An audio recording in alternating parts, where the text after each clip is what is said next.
Salam sejahtera, terima kasih karena bersama dengan saya di Nazilin Unity Channel.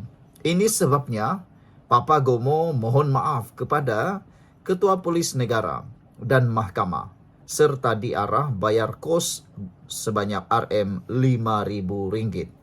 Ada netizen kata, ini dia Papa Gomo.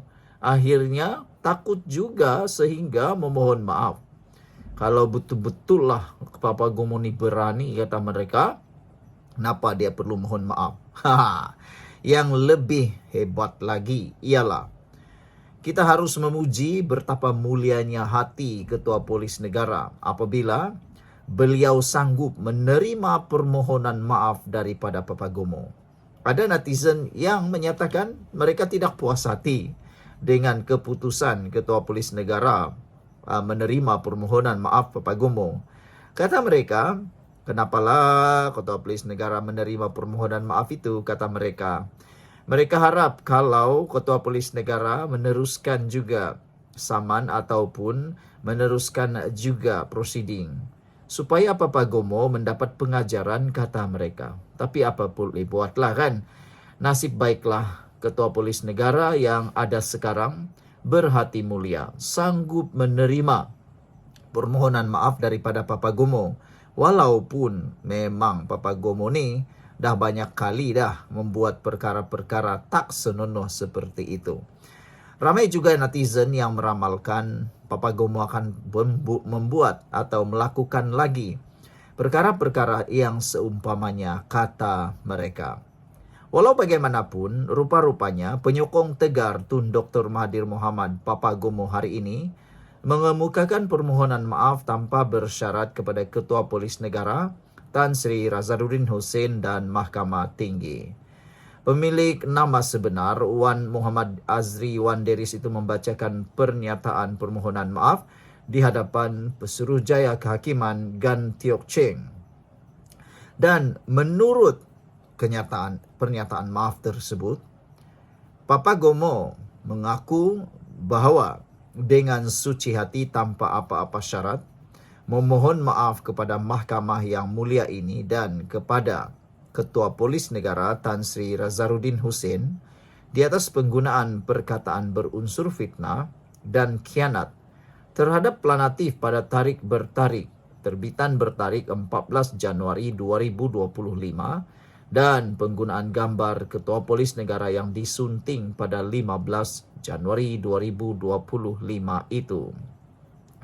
Saudara-saudara sekalian, apa sebenarnya isi yang Papa Gomo sampaikan itu? Saman tersebut sebenarnya dibuat oleh Razaruddin, Ketua Polis Negara, pada 26 Disember tahun lalu, memfailkan saman fitnah dengan menuntut ganti rugi 3 juta ringgit daripada Papa Gomo, difailkan berhubung kenyataan Papa Gomo yang melabelkan Razaruddin sebagai pelacur banduan terhormat dan penjilat kepada Perdana Menteri Datuk Seri Anwar Ibrahim. Perbicaraan kes saman itu tetapkan pada 28 hingga Disember 2026 dan 11 hingga 15 Januari 2027. Namun demikian, Ketua Polis Negara boleh kita berikan kredit yang luar biasa apabila beliau menerima permohonan maaf daripada Papa Gomo dan perlu membuat permohonan maaf itu dengan syarat disiarkan di YouTube, TikTok, X dan Telegram bermula hari ini dan tidak diturunkan sekurang-kurangnya 7 hari. Papa Gomo juga dikenali kerap memfitnah Perdana Menteri ke-10 itu, juga dikehendaki memadamkan kenyataan dan gambar terbabit bermula hari ini serta diperintah membayar kos sebanyak Rp5.000.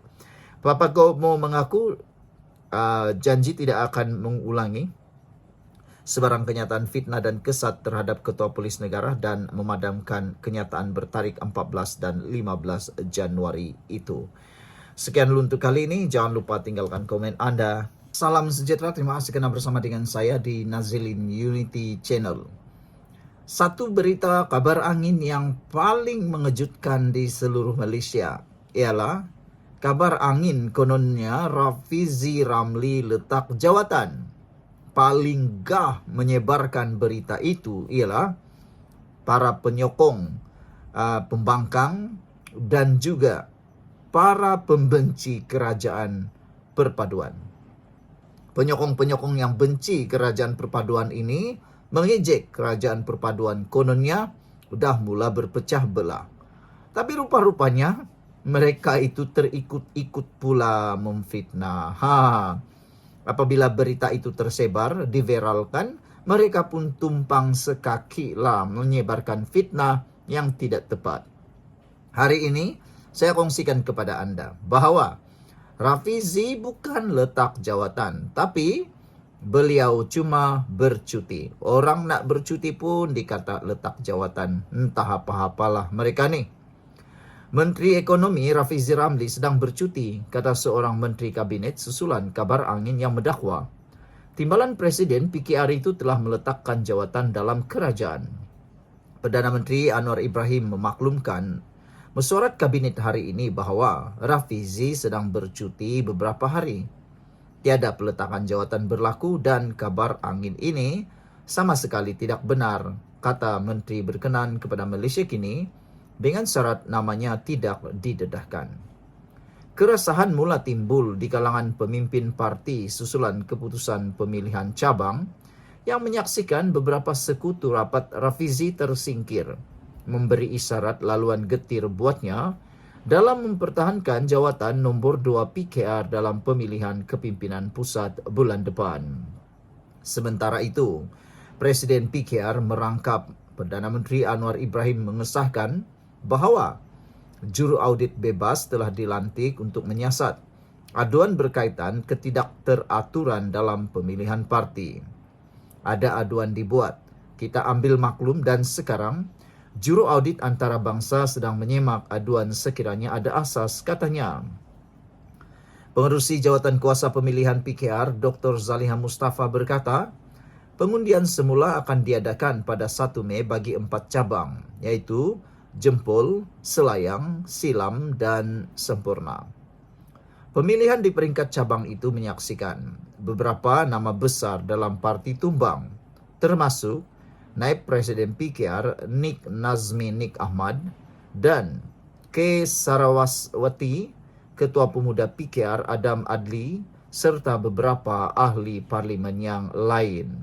Saudara, apa pula komen anda untuk isu kali ini? Yang paling penting sekali ialah kita nak tegaskan di sini bahawa Rafizi Ramli bukan letak jawatan, tapi hanya bercuti. Meskipun kadang-kadang kabar angin itu boleh jadi kabar yang benar, tetapi perkara ini telah disahkan oleh Anwar sendiri. Perdana Menteri Anwar Ibrahim memaklumkan mesyuarat kabinet hari ini bahawa Rafizi sedang bercuti beberapa hari. Tiada peletakan jawatan berlaku dan kabar angin ini sama sekali tidak benar, kata menteri yang menjadi sumber berkanan yang tidak mahu namanya didedahkan. Jadi saudara-saudara sekalian, disahkan sekali lagi, mungkin para penyokong pembangkang yang gembira mendengar berita kononnya Rafizi letak jawatan, ini satu berita yang paling menyedihkan untuk mereka, yaitu Rafizi tidak letak jawatan. Kita jumpa lagi.